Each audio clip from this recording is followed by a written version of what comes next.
А мы продолжаем. Преемственность поколений. Это не просто красивые слова. Пожилые люди, ветераны теперь приходят к воспитанникам детского сада. Малыши учатся уважать старших, а бабушки и дедушки снова чувствуют себя молодыми.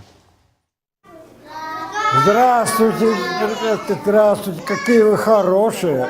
Душевные чаепития, чтение сказок и даже танцы в гостиной. Постояльцы дома престарелых и воспитанники детского сада несколько часов в неделю проводят вместе. Бабушки и дедушки участвуют в воспитании детей, а малыши готовят для них рисунки и представления. От общения с детьми приходит много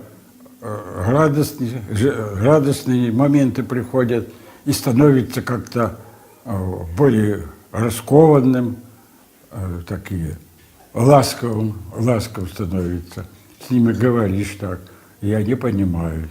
Ветеран войны Степан Семенович Скуратов живет в доме для пожилых людей 9 месяцев. Приехав сюда, даже ходить не мог. А теперь с удовольствием каждый день гуляет по несколько километров. На пути к дому обязательно заходит в детский сад. Там он всегда желанный гость. Первый, второй раз приходишь, уже говорит: кто идет? Степан Семенович, откройте. Идея соединить в одном месте два поколения интересная и для России совершенно новая. Главная задача этого социального проекта – комфортные условия и для пожилых людей, и для детей.